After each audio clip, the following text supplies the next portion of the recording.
Good evening everyone. So, bigyan ko lang kayo ng latest update sa mga people na gustong umuwi ngayong December sa Pilipinas. Now, according to Grandpa Vlogger, no quarantine required in the Philippines. So, paano nangyari to? Isa-summarize lang natin at isi-simplify natin ang kanyang subject, so sa mga taong talagang immediately kailangan umuwi daw, you have to have your vaccination card, 72 hours swab test, results, dapat dala nyo yan. So yung dalawa na yan, to present upon boarding. 72 hours before boarding, kailangan pa-swab test kayo at nakuha nyo na yung result. So then after that, wala na kayong problema kung negative. At tapos meron kayong complete vaccination. So no quarantine required. Dire-diretso na daw yan. Pwede na kayong umuwi, but within 14 days, you still have to monitor yourself for any signs and symptoms na pwedeng mag-arise during your stay. Okay? So, yung mga partially vaccinated, yon kailangan pang i-quarantine sila ng 5 days. Within that 5 days, hahantayin ang result ng kanilang swab test na gagawin sa Pilipinas. Ang quarantine nila ay sa hotel pa rin for 5 days. So, hindi na 10 days, hindi na 14 days, kundi 5 days. After the result turns to be negative, then pwede na kayong i-release pero hindi kayo pwedeng magpunta kung saan daw. You have to go straight sa inyong destination, or kung meron man kayong pupuntahan, i-monitor nyo din ang sarili nyo for any signs and symptoms. After that, kunin natin ang news niya ni Grandpa Vlogger para alam nyo kung gardening. Anong mga dapat gawin. Research. Okay. Good morning. Magandang umaga po. You are no longer required to quarantine when you're headed back to the Philippines. At least, that's what they say. Let's take a look at it. Stay with me.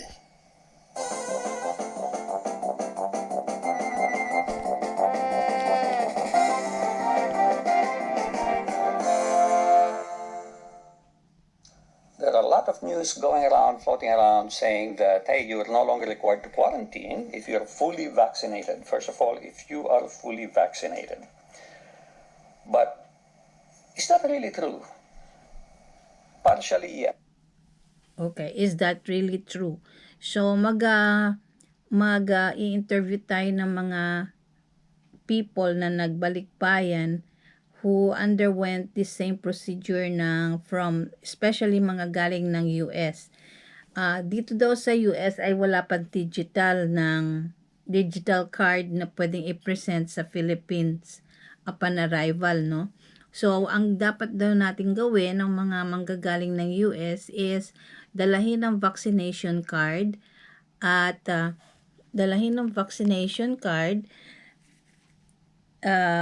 tsaka tapos yung swab test nyo na negative ang result, plus humingi ng certificate from the Department of Health ng inyong state. So, yan, tatlo na yan.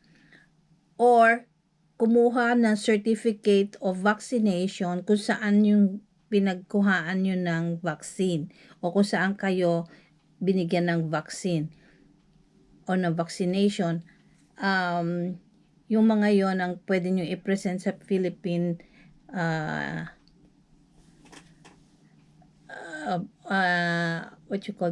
sa Philippines.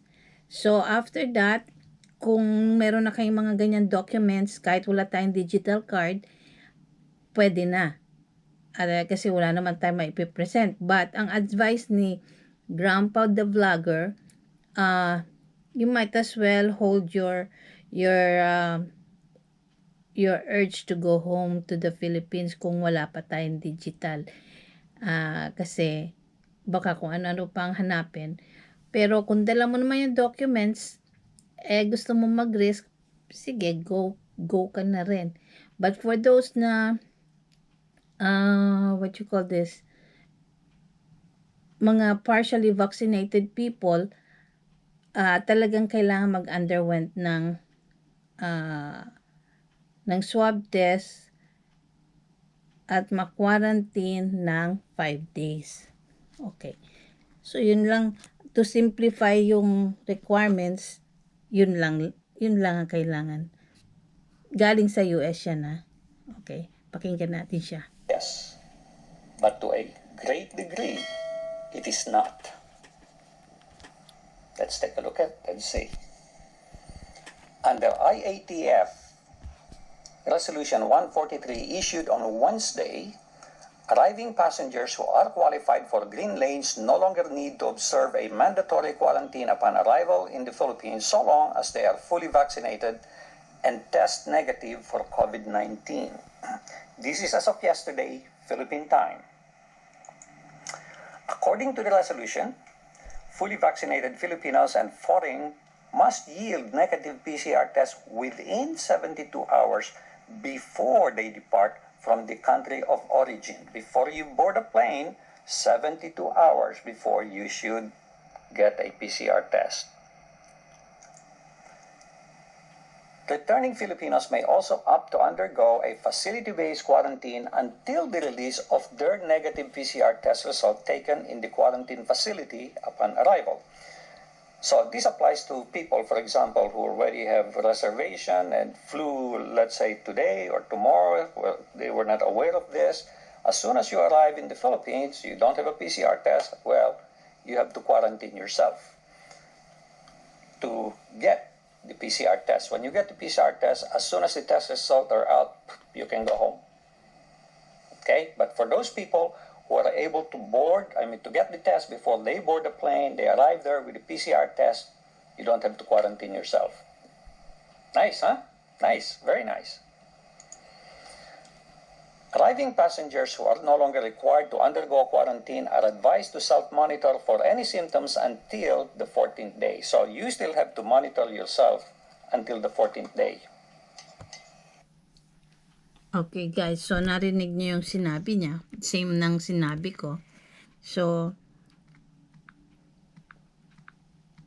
yun lang ang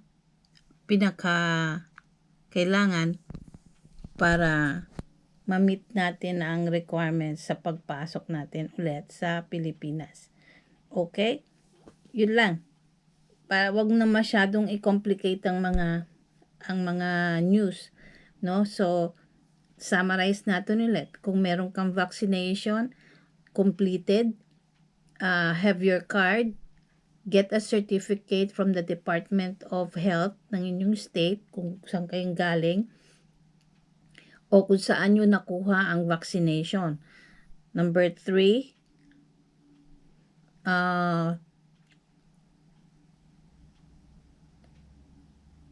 72 hours kailangan nagpa-swab ka at negative ang result. Yun lang mga yun. Ngayon mga hindi kumpleto ang vaccines, talagang mag-under ko ng 5 days quarantine sa hotel. So mag-alat ka daw ng mga 10,000 pesos for yung mga expenses doon. Katapos after or within 5 days makukuha mo na yung result. If negative, then i-release ka nila. But you also have to monitor yourself for 14 days for any symptoms na lalabas. Alright? And then that's it. That is only for people coming from US. Okay? So, see you again at more to come. Okay, bye-bye.